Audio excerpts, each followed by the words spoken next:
All right. Now, before we get kicked off on this, one of the things I want to point out is next week we'll start on doing wiring methods, designing our different types of wiring methods. We'll get into doing round and optical boxes.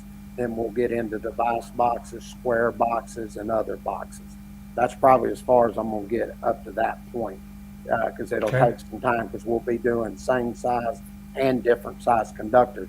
And I'm also going to talk about when you got the new rules for the equipment grounding conductor, and I'll get into all that and show you how to take them at 0.25 once you're over 4, and we'll go through all that. Yeah, one thing I want to say I really liked about I've been doing this 28 years, and I always learn every time you do these. But the one thing I really liked about how you set this up is just the confidence that when you do it, you know you have the right answer. You don't even second guess it. So I True. really appreciate about that about your stuff.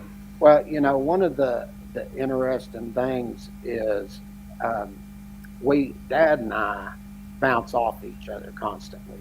And when we were designing these calculations and everything, if you go look at the older versions and where we're at right now, we've even broken it down where we've simplified it more. And Nice. just like the one I was just showing you, I was sharing the screen and I was showing you the motor calculations. Right at the very first of that calculation, we had section 240.4G. Well, what that deals with is specific conductor applications. And it's something I'm going to teach when we get over there. And I'm going to explain if I take anything at 125% or less when I'm sizing the overcurrent device, you go up to the next standard size. Anything above that percentage, you're going to drop down. And I'm going to prove all that as I go through it. The only place that doesn't hold true is when I'm doing phase conversion because it says you have to protect the conductor. So therefore, you'll have to go over what that size is, even though it's a higher percentage. And then the other is transformers, where you look at 450.3, table 453A and B, but it has a note 1 and it says shall be permitted, so you can go up or down. And they made that change like 3 cycles ago. We used to go down, but now they give you the Right. option to go up. And I'll explain all that when we get over there. But that's one of the things as we go through this. It's going to all the little tips that I'm going to give is going to give you even more confidence. Just Yeah. like last week when we were doing the Ohm's law and pi formulas, and I was telling you how to remember how to do those, and Yeah. based on the will, I actually had 3 guys that actually messaged me and said, I didn't even think learning basic calculations like that I'd learn anything. They said I Yeah. actually picked things up on easier ways to remember by a couple of the things you said. So hopefully, Well, and one of the things for like Oscar out there is like you learn to dissect the question. So like if they're talking about something about the overcurrent protection device, you're going to go to Article 240. Now, if they're mentioning this and that, whatever, then you're going to be in 240.4D. And then if all of a sudden you get in these special conditions or special conductors or whatever, then you have to keep reading past 240.4D and go to 240.4G. And so then that would give you allowances to be a smaller conductor than what's permitted in 240.4D. So that's things that could trip you up on a test, and a lot of things they like to know that they like for you to know. So sure, and we'll as go James through knows, all that. we get those in the nameplate posts all the time. So it's fun. That ain't no lie. Okay, all right. Now, last week, what we got into, we were doing the AC/DC formulas, and what I was giving everybody homework, we had these illustrations that were in the video, and I said, just get you a piece of paper and go in and fill this information out. Now, to help it make it easier so you can start to learn this better, we have the known values, which is in the illustration. We've got 5 horsepower, 230 volts. It has an efficiency of 80% and a power factor of 90%. And this one happens to be a single phase. Now, if this was a 3-phase, as you remember, we did one as 3-phase last week in the Yeah. that example problem, we added 1.72. But one of the things Yeah. that we're going to do is take the horsepower, and every horsepower you take, each horsepower at 746 watts. So you get that value, and then everything else you multiply together and then divide it into that horsepower, and that's going to give you your amperage. So I have 230 volts, 80% efficiency, and a 90% power factor. Add all that up, multiply it together, divide it in your horsepower, and that's going to give you a current value of 22.5 amps. It's pretty Right. simple. And Well, and that's a good one to look at too, because in certain cases, 22.5, you could use a number 12 gauge on a 25 amp or a 30 amp overcurrent device. In some cases, depending on the appliance with the calculation, you're that's gonna drive you to do something different. Go to like a number 10. So you have to pay attention to what you're doing, depending on the rules of 240.4D and 240.4G. sure. And for those watching, if you took the 5 horsepower times 746 watts, that's going to give you 3,730. Okay. Then after that, you take the 230 volts times the 90% times the 80%, and that's going to give you 16.56. You divide that into it, and that gives you 22.5. Okay. Right.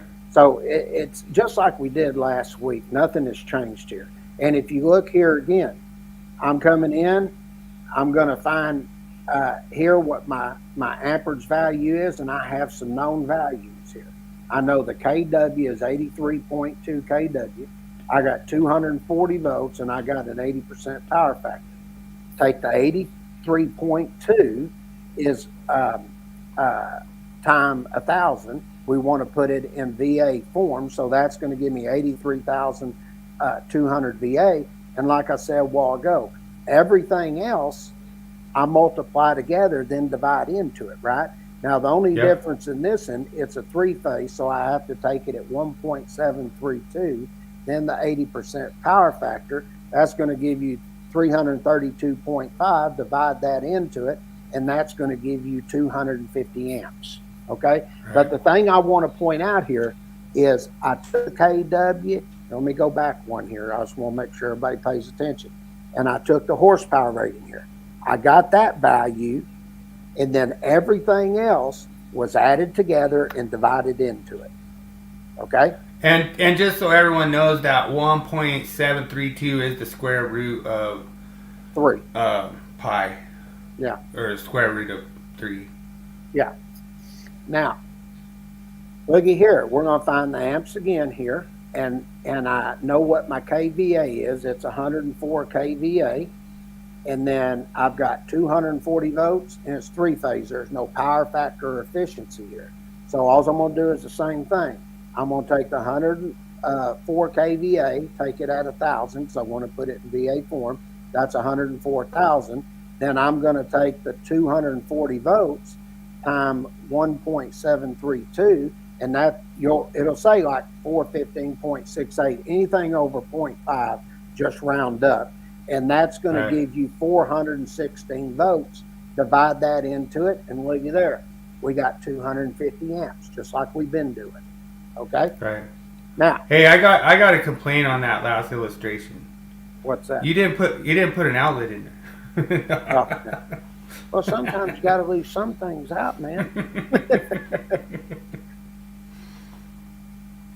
That's funny.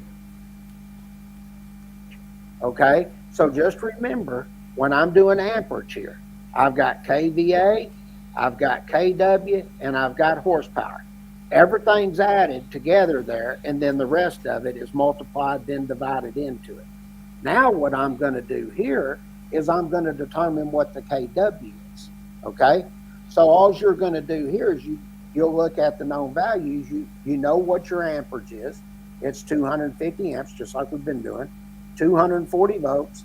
It's a 3-phase 1.732, and I have an 80% power factor. All you're going to do is just multiply all that together, and that's going to give you 83.2 kilovolt amps. Pretty simple. Okay? Yeah, and you guys can go back to last week, and this will make a lot more sense because James describes how you get all these different values. So, like if you have one known, or you have two known, and you have one unknown, then this is how you find the unknown. So they all kind of work in relative triangle to the pie chart. Sure. And the same thing happens here. I've got an amperage 250 amps, 240 volts, and it's a three-phase system, 1.732. Add all of it together. I want to put it in a VA form, so I divide it by what? 1,000. Yep. And that's something I explained this last week. Anytime you need to get it in VA form, you're always doing what? 1,000. Yep. Either I'm multiplying or I'm dividing, whichever way I need to do it to get it in VA form. So all I'm doing is taking the 250, 240, and the three-phase at 1.732, multiply it all together, divide by 1,000, and that gets me in my VA form. Yep. So that's what I try to tell everybody. This is all very simple to follow along right here. The same thing, 22.5 amps, 240 volts, efficiency 80%, 90% power factor. I want to get it back to being what? A 5 horsepower motor where I started. So all I'm going to do is what? Multiply everything together. And let's see what that is right there. I forget. I don't remember that exact thing off the top of my head. 240, 80% times 90%, 38888. I was thinking it's 3868 or something like that. Okay. So you take the 3888 and then you divide it by what? How many watts are per horsepower? 746. 746, yeah. So you take the 746 and that's going to give you 5.2. I'm not over 0.5, so I round down, which gives me what horsepower motor? 5 horsepower. Now see? Oh, okay. That's pretty simple. But remember, when you're dealing with motors, you got to have that 746 in there. Okay? So if I went back to the very start, I multiplied the 5 horsepower by 746 because I need to get it in amperage. This one awesome. Here, thanks for joining us. Appreciate it. Sorry to interrupt. Go ahead. What you're doing right here is you're taking all of this and you're multiplying it together, and now you got to divide into it to get back to the 5 horsepower. You're doing the same thing, you're just doing it in reverse, right? Yep. That's the only difference because I have the amperage this time. Okay? All right. Now, Ohm's law. This is simple. You remember the other day, you can look at the wheel that's up there. I said if I put my thumb on E across from each other as I time R, which means I'm going to multiply the amperage and resistance, right? Okay? Yep. So I got 0.645 amps and I got 186 ohms. So I multiply that together and it gives me 120 volts. Pretty simple. Yep. Okay? If I go to the next one, here's my current. Well, if I put my thumb on it, E's above R, E is the voltage, so that means the resistance is going to be divided into the voltage. So I have 120 volts, 186 ohms, divide that 186 into the 120, look what you get, 0.645, just like we did for the last one. Now look at here, resistance. E is over I, so I'm going to take the 0.645 amps, divide it into the 120 volts, and look there, it gives you 186 ohms. Nice. Now, as far as I'm concerned, that's about as easy as it gets. If you can just remember, put your thumb here, remember this wheel, you have it. Now, if I go to a pi formula, the same thing here. If I want to determine the power, I put my thumb on P, that's why we call it pi. So, in other words, we're not doing any resistance here. So, I across from E means it's going to be multiplied. Well, in this problem, I got 31.25 amps and 240 volts. I'm just going to multiply that together, and it's going to give me 7,500 watts. Okay? Nice. Then if I want to know what the current is with the power and amperage, well, P's over E, so that means I'm going to take the 240 volts, divide it in the 7,500 watts I just proved, And what amperage did I use over there? 31.25 amps. Right. Okay. And then if I want to know the voltage, P is over I, so I'm going to divide the I into the P. That'd be 31.25 amps divided into the 7,500 watts, and voila, you got 240 volts. Now, up to Yeah, this point, I'd have to say that's pretty easy. yeah, and one thing I was gonna say to Oscar is the way James took you through that was basically all the way around the triangle. So you went from one side of the triangle all the way to the other side of the triangle. So basically, you did every single part of that formula there. Sure. And it's I not like that that. hard. Now, this next one's where you got to start looking because you got to remember the okay. And like I said, some of the basic is in there. But if you're finding power, this is what you need to remember. The amperage and voltage are going to square. Okay? The Right. only difference between the two is if you have it's just like if I'm looking at E IR and I had that wheel there. Basically, E is over what? R. Okay? Yeah.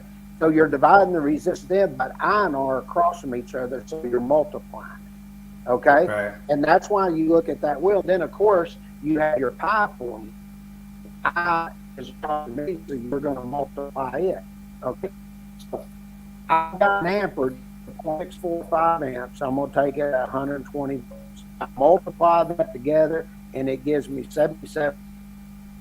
Okay? Now, All right. watch this. When I come here to that one, and I'm going to use the resistance and the voltage, the only difference here is you want to square the voltage. On the next one, we're going to do the amperage, and you're going to square the amperage. Okay? And the only two difference, just remember, I across from R, you multiply, voltage is above resistance, so you're going to divide into it. All right? So I've got 120 volts and I've got 186 ohms. I'm going to square that 120 volts, which you'll see in step 3 is 14,400 volts. Then I'll divide the 186 into it, and voila, once again, 77.4 watts. All right. Now, here comes the next one. I've got the amperage, it's 0.645. I've got the resistance, 186. Then I take and square that amperage is going to give me 0.416. I'll multiply that time 186 because they're across from each other. And there you go. You got 77.4 watts. Now, that's the way I teach the wheel for the power is voltage is above resistance and I and R across from each other. And if I've got I and R, I've got to square the amperage and I've got to square the voltage. That's how you want to remember that wheel. Okay, for that portion. All right. Now, the next one you're going to look at is current. Okay. Now, let's look and see if I'm still holding true. Is P over E? Yes. So I would divide E into P. Is P over R? Yes.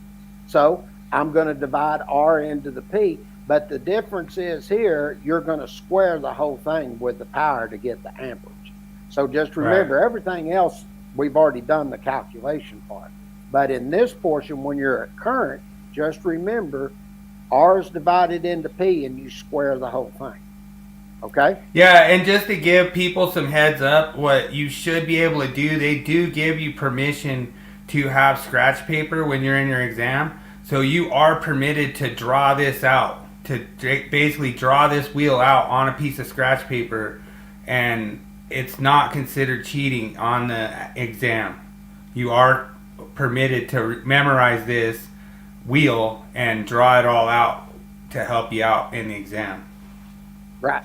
I mean, it does change once you get in. What I like to point out is like when I get to the voltage part, the P and R is going to be multiplied, then squared. But see, you're doing current, it's going to be a lower value. That's why you got in to doing voltage, it's going to be a higher value. That's why it's multiplied. Okay? Right. These are just little teaching techniques. You know, I've sat in a lot of classes where I've seen people teach basic Ohm's law theory, and I've never heard them say this stuff. And they just say, you do this, and here's the values. I always try to look at everything. Is there an easier way for you to remember it? And this is the way, believe it or not, is the way my dad taught me. Okay? He said, this is the way I remembered it when he was going through apprenticeship and school. And trust me, it's easier. It really is. Yeah. So here we know the voltage is above resistance, so I've got to divide the 186 into the 120 volts. That's going to give me 0.645 amps. Okay? Just like I started here, if I come back here and I look at my amperage, what was that? 0.645 amps. Okay? So everything's holding true so far. All right? Yep. Now you've got the power. You know, we looked at the pi wheel. P is above E, so I'm going to divide the 120 volts into the 77.4 amps is 5 amps. So we're still keeping correct. Now you look at the next one, and this is where you have power and resistance. I need to divide the resistance into the power. So I'm going to take the 186 divided into 77.4. Let me see what that value would be, because I didn't write it down. I just know how to do the calculations, so I know how to do them. Let's see, 186 and let's see, 77.4 divided by 186. That's going to give me that. Then I'm going to square root it here. That's going to give me 0.416, and then I'm going to divide.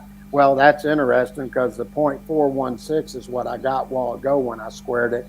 And once I squared it, gives me 0.645 amps. That's cool. Right. Okay? Yeah. So everything's still holding true. Now, same calculations here. The only difference add here is I'm finding voltage and the P time R. Remember, if I'm doing amperage, I divide, but here I'm going to multiply because I'm going to have a higher value. So I'm going up to 120 volts, and I'll square root that, okay? So in this first one, I have the amperage and resistance. They're across from each other. So I'll take the 0.65 times 186 ohms. That's going to give me 120 volts. Then I come over here. P is above I in the pi formula we showed earlier with the wheel.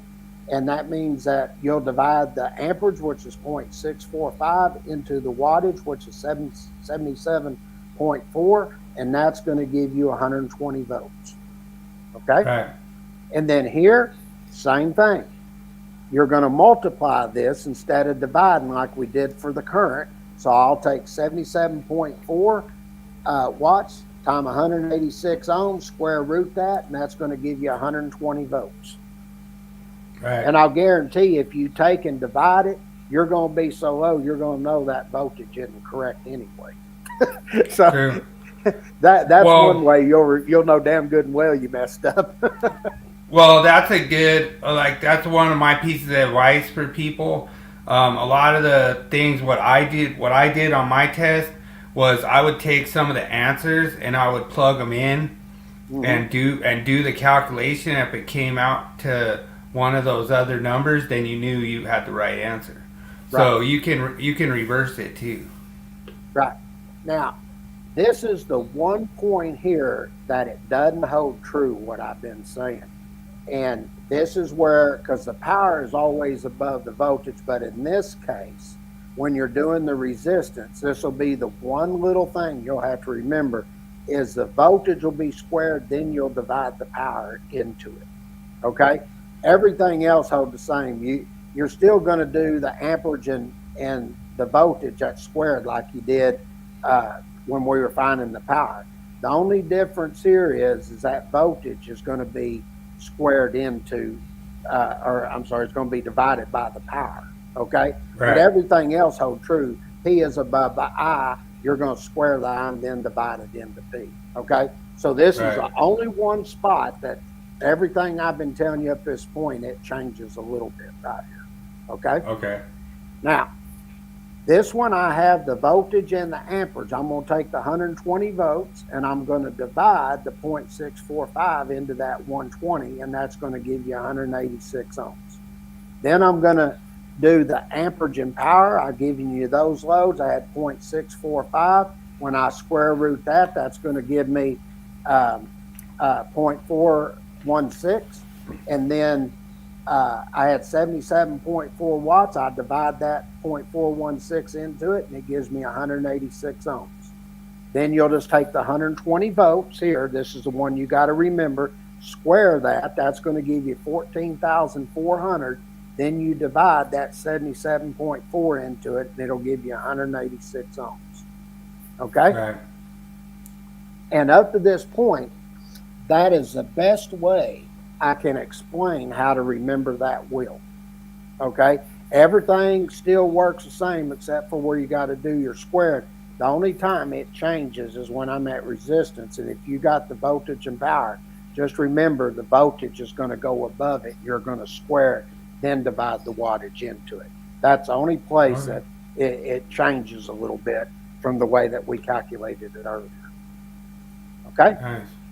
All right. And that brings us to doing some example problems for the voltage drop calculations. Now, what we're going to do is I'm going to show you a branch circuit here for single phase, and then I'm going to do one for three phase, and then I'm going to show you how to do it. I'm going to show you the first two calculations. I'm going to show you how to do it applying the formula where you have 2, which is a constant, time your length, which is L, time I, which is your amperage, time R, which is your resistance, and the resistance of the conductor is going to come from Chapter 9, Table 8. And then once you have all that added together, we need to get it back into VA form. So what do we divide by? 1,000. Yeah. Okay? So what it says here, and then after we do those two problems, then I'm going to show you how to do a voltage drop calculation, doing it all in circular mill based on the circular mill of the conductor. Okay? Nice. And I hadn't seen another publication do that. I'm sure there's one out there, but we felt these were the two everybody uses, so we thought, we need to show this so everybody knows the two different types of calculations. Now, this first one, I'm going to tell you right off the bat, it's the conductor size is going to be too small, so we're going to have to increase the conductor size. Okay, so it asks me here, what is the voltage drop for branch circuit conductors that are run 250 foot and are number 2 AWG, THW, and copper conductors? You have a 120 amp load. Both ends are connected with 75 degree C terminals, supplied by a 240 volt single phase circuit that has a voltage drop of 3% applied. Now, one of the things that I will point out here is you're going to be doing these voltage drop calculations, and you're going to look at 210.19A, informational note number 3, and then when you get to a feeder, it's 215.2A1, informational note number 2.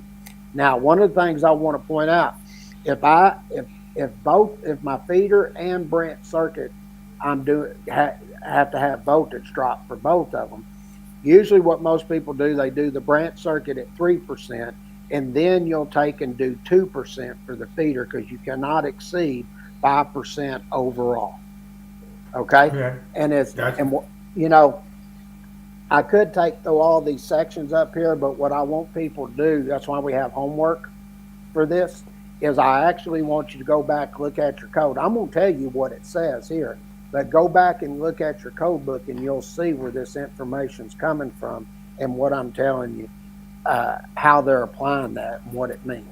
Okay? Well, and just for the people like Oscar out there, this branch circuit of 3%, that is not enforceable. So, like, an inspector can't come out and enforce that on the project, but they want you to know it when you're taking the exam. Oh, sure they do. And matter of fact, we'll do another one here probably about summer, but I'll go in and I'll pull out and explain usually when you want to start looking at doing voltage drop calculations, if you're on the job, is once you get over 100 foot. Okay. Yep, I agree.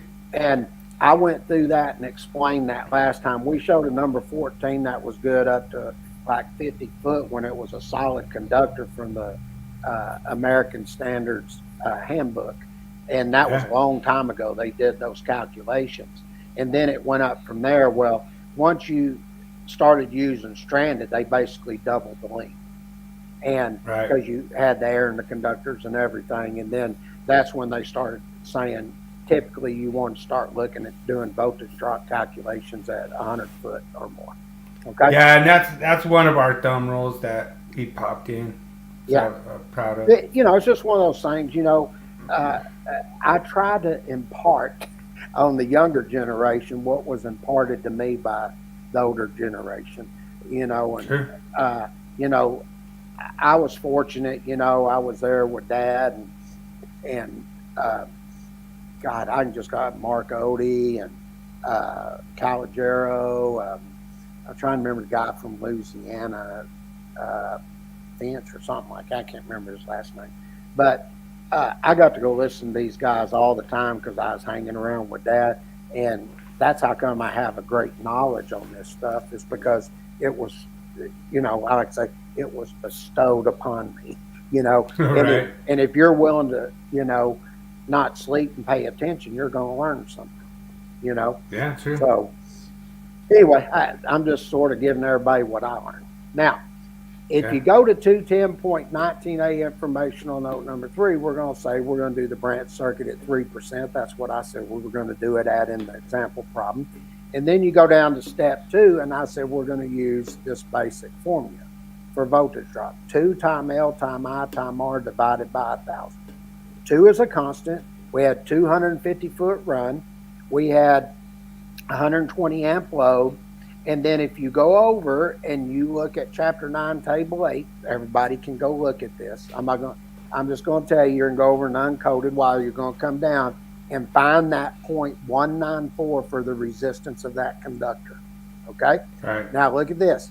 I said anything you're dividing by 1,000, like we did earlier for the AC DC, I said you got to get it over in VA form. What are we going to take it at? 1,000. You're going to divide by 1,000. So you add all that up together, gives you 11,640. Divide it by 1,000, that's going to give you 11.664 volts. Now, let's see if it's above what is the allowable voltage drop. Well, I got a 240 volt circuit. Take it at 3%. What does that give you? 7.2 volts. Well, the 11.64 is larger than the 7.2 volts. So we automatically know that the conductor is too small for the voltage drop that's going to be there. That's how we cross-check everything. All right? Right. So then I'm going to go in and look at doing this again. Now, if I take the voltage drop, divide it by the voltage, let's just look and see what we get. You take 11.64 volts, divide it by 240 volts, that gives me 4.85%. That's not 3% or less, is it?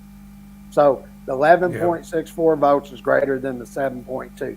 All I did there, we did an extra step to show you the percentage based on whether if we did it by volts or percentage, you can see we still got a problem here. So now what we need to do is use a larger conductor. I've already pulled the conductor out for this problem, but when y'all do it in the other, you're going to have to figure this out. You may have to do an extra calculation because you may go one size that's not enough. You may have to go 2 sizes. Okay? So you're going to have to do the calculations to figure this out. So what we want to do here is we want to reduce that 4.85% to what? 3% or less. Yep. So in this case, we're going to use a 2-aught conductor. Okay? I'm going to do the same problem. I'm going to apply 3% in step 1. Then I'm going to go to the next part. Same calculation. The only difference I'm changing in this calculation is what is the resistance of the wire. And in this case, the 2-aught is 0.0967 ohms. It'll be over in the uncoded wire. Y'all go look it up. Then that's going to give me 5,802 divided by 1,000, that gives me 5.802. Divide 240 volts into that in step 3 and look at my percentage now. Now I'm at 2.4175, which is below 3%, and that will take care of my voltage drop. Yeah, and one thing I want to do a shout out to everyone out there, like Oscar. We're not trying to confuse you on this. What we're trying to get you to understand is you could do the calculation, and if it doesn't come out right, you could just change one thing of that calculation and you can make it right. That's So that's where it's not like we're trying to say that you're going to have this calculation on your exam. It's just when you see those kind of calculations, all you need to do is just increase that conductor, and you're going to lower that voltage drop. Sure, and as you practice it more, you're going to realize how easy it really is. It's not that hard once you understand the principles, and that's something I've always taught. Understand the principles. If you get the principles down, you're going to understand everything else. Okay? Yeah. Now, this will be your exercise problem for next week, and there's a lot of blanks to fill out here. You'll see on the left-hand side of the illustration there, we're telling you have an 80 amp load. We got 200 foot of conductor. You got number 3 voltage drop. It's uncoated wire. We're telling you we want to do a 3% voltage drop, and it's a 240 volt single phase system. Okay? All the information's there. We even take up at the top in the formula requirements to show you the formula that you're using. Then in step 2, you'll see it again. Okay? And then you also get a cool looking illustration right there. I mean, Yeah. these are the things that you're seeing in the publications that were coming out in the online courses. This is the type of updates that are coming. Okay. Dude, my guess is Senior bent that 90 with his hickey bender. He did. He hicked away at it. All right. I'm probably not invited to the barbecue anymore. That's okay. Yeah. If he won't let that, we'll just go have a beer. There you go. I'm down. All right. Now, this is a 3-phase. Okay? We're going to do the voltage drop for the branch circuit conductors. You got 250 foot. I'm supplying it 1-alt THW and copper conductors. I have a 120 amp load. It's a 240 volt 3-phase circuit. And then I'm going to apply a 3% voltage drop. Just like we said, 210.19a informational note. Go over and look at that. Branch circuit, I can take it, what? 3%. Okay? Okay. Then I come down. I did not change the formula. There's only one thing that's going to change, and you need to remember this. If you have 3-phase, once I take and I determine what that volt is, I have to take it at 0.866. Okay? And all that is, and I put it in there so you can see it, you take the 3-phase, divide it by 2. That's what gives you the 0.866 for the portion of the 3-phase calculation. So I look at this, 2 times L times R times I, or I times R, divided by 1,000. 2 is my constant, 250 foot's my length, 120 amps. Then my 1-alt TH copper conductor, it's uncoated. We tell you up there in the thing, use uncoated wire, and it's going to give you 0.122 ohms. Multiply all that together, divide it by 1,000, that gives you 7,320. We want to get it in volts, so I'm going to divide it by 1,000. That's going to give me 7.32.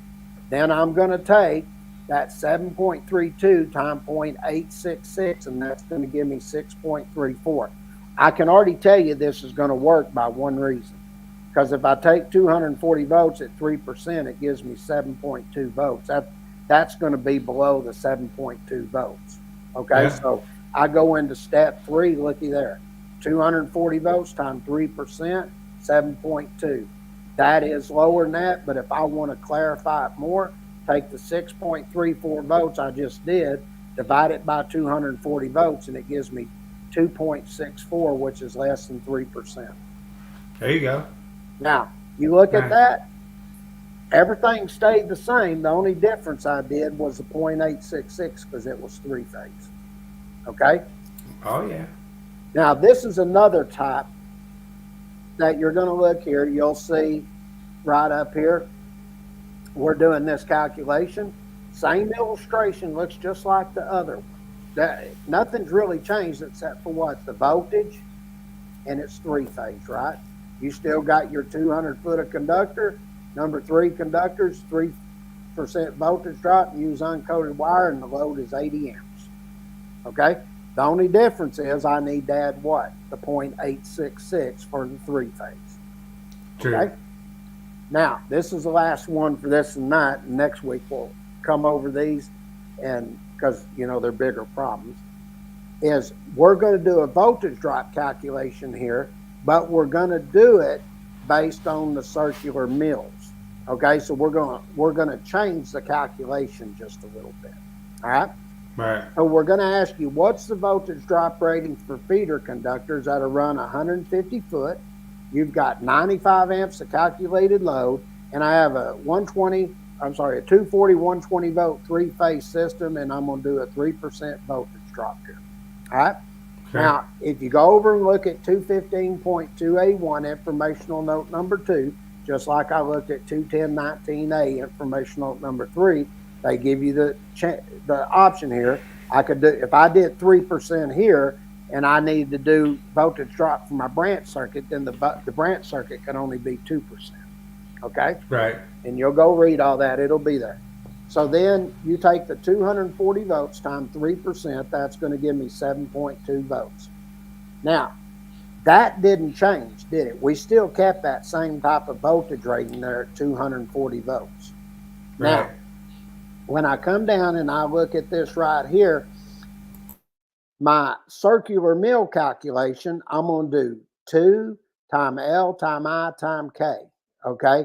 Now, 2 is a constant, and K is going to be the constant that is used here of 12 for the copper conductor. Okay? Right. If you're using aluminum, it's different, but we're doing copper here, so we're going to keep it the same. Yeah, 12 is copper, 19 is aluminum, I think. Right. Now, if you look at the 7.2, that's why we got it up there, because we're going to divide that volts into it, okay? And that's going to give me what the circular mill is.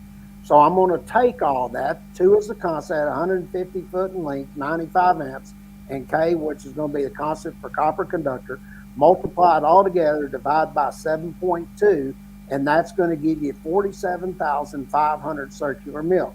Now, what you're going to have to do is go to Chapter 9, Table 8, and you're going to go over to the circular mill column, and you're just going to come down and you're going to look for the next conductor that is above 47,500 circular mill, and that's going to require you to have a number 3 copper conductor.